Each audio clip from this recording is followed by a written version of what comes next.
നമസ്കാരം. ചെങ്കടലിൽ ട്രംപിനെതിരെ ഹൂതികളുടെ ബോംബ് വർഷം. ഇസ്രായേലിലേക്ക് ഹൂതികളുടെ മിസൈൽ ആക്രമണം. ഒടുവിൽ ഹൂതികൾ ഇറാന് വേണ്ടി ഇറങ്ങി. ഇസ്രായേലിലേക്ക് മിസൈൽ ആക്രമണം. ഇനി ഹോർമൂസിൽ മാത്രമല്ല, ചെങ്കടൽ വഴിയും കപ്പലയക്കാൻ US പേടിക്കേണ്ടി വരും. ഇതുവരെ ഇറാൻ യുദ്ധത്തിൽ നിന്ന് വിട്ടുനിന്ന് നിശബ്ദത പാലിച്ച യമനിലെ ഹൂതി വിഭാഗം കൃത്യസമയത്ത് അമേരിക്കയ്ക്കും ഇസ്രായേലിനുമെതിരെ ഇപ്പോൾ ഇറങ്ങി തിരിച്ചിരിക്കുന്നു.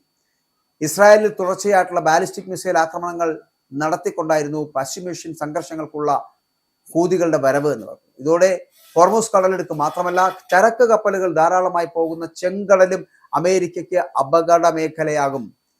ചെങ്കടലിൽ ചരക്ക് കപ്പലുകളെ തകർക്കുവാൻ പ്രത്യേക വൈദഗ്ധ്യം ഉള്ളവരാണ് ഹൂതികൾ. ബാബൽ മണ്ടേബ് കടലെടുക്ക് അടച്ചുപൂട്ടുന്നത് പരിഗണനയിലുണ്ടെന്ന് ഹൂതികൾ അവകാശപ്പെടുമ്പോഴും ബാബൽ മണ്ടേബ് കടലെടുക്കിലൂടെയുള്ള കടന്നു പോകുന്ന ഇസ്രായേലുമായി ബന്ധപ്പെട്ട കപ്പലുകൾക്ക് ഉപരോധം ഏർപ്പെടുത്തുന്നത് ഇസ്രായേലിന്റെ സമ്പദ് വ്യവസ്ഥയെ ദോഷകരമായി ബാധിക്കും എന്നുള്ളതാണ്. അപ്പോൾ ഇസ്രായേലിന്റെ ഇറക്കുമതി ഏകദേശം 30% അത് ചെങ്കടലിലെ ജലപാതയിലൂടെയാണ് കടന്നു പോകുന്നത്. തന്ത്രപ്രധാനമായിട്ടുള്ള ചരക്ക് ഗതാഗത ഇടനാഴിയായിട്ടുള്ള ഹോർമൂസ് കടലെടുക്ക് ഇറാൻ അടച്ചിടേണ്ട ഒരു സാഹചര്യത്തിലേക്ക് എത്തിയിരിക്കുന്നു. അത്തരത്തിൽ ആ ജലപാതയിലുള്ള കടന്നുപോക്കില്ലാതെ വരുമ്പോൾ തന്ത്രപ്രധാനമായിട്ടുള്ള ചരക്ക് ഗതാഗതത്തിനായിട്ട് ഇടനാഴിയായിട്ടുള്ള ഹോർമൂസ് കടലെടുക്ക് ഇറാൻ അടച്ചതോടെ എണ്ണവില ഇപ്പോൾ 50% ഉയർന്നു വന്നിരിക്കുന്നത്. അപ്പോൾ ചെങ്കടലിലേക്കും യുദ്ധം ഇങ്ങനെ പടർന്ന് സൂയസ് കനാൽ വഴിയുള്ള ചരക്ക് ഗതാഗതം കൂടി നിലച്ചാൽ അത് വലിയ സാമ്പത്തിക പ്രതിസന്ധിയിലേക്ക് ലോകത്തെ തള്ളിവിടും. ഏഷ്യയെ യൂറോപ്പുമായി ബന്ധിപ്പിക്കുന്ന ഏറ്റവും ദൂരം കുറഞ്ഞ ചരക്ക് ഗതാഗതത്തിനുള്ള പാതയാണ് സൂയസ് കനാൽ എന്ന് പറയുന്നത്. ആഗോള ചരക്ക് നീക്കത്തിന്റെ ഏകദേശം 12% ഇതുവഴി കടന്നു പോകുന്നതാണ് എന്നുള്ള പ്രത്യേകത അതിന് ഉണ്ട് താനും. തെക്കൻ ഇസ്രായേലി സൈനിക കേന്ദ്രങ്ങൾ ലക്ഷ്യമിട്ട് ബാലിസ്റ്റിക് മിസൈൽ ആക്രമണം നടത്തിയതായിട്ട് ഹൂതികൾ അവകാശവാദം ഉന്നയിക്കുന്നുണ്ട്. ഇറാനെതിരായിട്ടുള്ള അമേരിക്ക ഇസ്രായേൽ യുദ്ധം ആരംഭിച്ച് 1 മാസം പിന്നിടുന്ന ഘട്ടത്തിലാണ് ഇറാനൊപ്പം യമനിലെ ഹൂതികൾ ഇപ്പോൾ രംഗത്ത് വന്നിരിക്കുന്നത്. ഇറാനെ പിന്തുണയ്ക്കുന്ന ലബനീസ് സായുധ സംഘമായിട്ടുള്ള ഹിസ്ബുള്ള നേരത്തെ തന്നെ യുദ്ധത്തിൽ ഇടപെടുന്ന ഒരു സാഹചര്യം ഉണ്ടായിരുന്നു. പക്ഷേ അതേസമയം ലെബനനിൽ ഇസ്രായേൽ നടത്തിയ ശക്തമായിട്ടുള്ള ബോംബാക്രമണത്തിൽ ഹിസ്ബുള്ളയ്ക്ക് വലിയ നാശം സംഭവിച്ചിരിക്കുന്നു.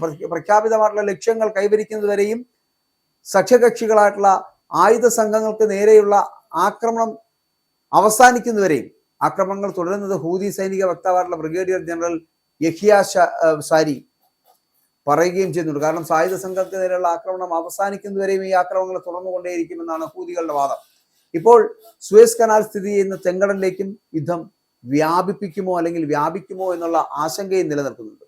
മിഡിൽ ഈസ്റ്റിനെ വളരെ ഗുരുതരമായി ബാധിക്കുകയും ആഗോള സമ്പദ് വ്യവസ്ഥയെ ബാധിക്കുകയും ചെയ്ത യുദ്ധത്തിൽ വിമതർ ചേരുമെന്ന് വെള്ളിയാഴ്ച അവ്യക്തമായിട്ട് ഒരു പ്രസ്താവനയിലൂടെ സൂചന നൽകിയതിന് മണിക്കൂറുകൾക്ക് ശേഷമാണ് ഇപ്പോൾ ഇത്തരത്തിലുള്ള ആക്രമണം. തെക്കൻ ലെബനിൽ നിന്നുള്ള 2 റോക്കറ്റ് ആക്രമണങ്ങളിൽ 9 ഇസ്രായേലി സൈനികർ പരിക്കേറ്റ ഇസ്രായേലി വാർത്താ മാധ്യമങ്ങളുടെ റിപ്പോർട്ട് വരുന്നു.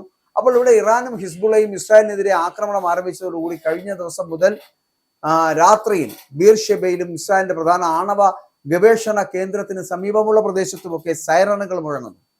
ആളപായമോ നാശനഷ്ടങ്ങളോ ഇതുവരെ റിപ്പോർട്ട് ചെയ്തിട്ടില്ല. അതേസമയം ഇറാനിൽ US കരയ്ക്കിറങ്ങുന്നതും അല്ലെങ്കിൽ കരയുദ്ധത്തിന് ഇറങ്ങിയേക്കും എന്നുള്ള അഭ്യൂഹങ്ങൾ വളരെ ശക്തമായിട്ട് നിലനിൽക്കുകയാണ്. അങ്ങനെ സംഭവിച്ചാൽ ഹൂതികളെ ഉപയോഗിച്ച് ചെങ്കടലിലൂടെയുള്ള കപ്പൽ ഗതാഗതം തടസ്സപ്പെടുത്തുമെന്നാണ് ഇറാന്റെ മുന്നറിയിപ്പ് എന്ന് പറയപ്പെടുന്നത്.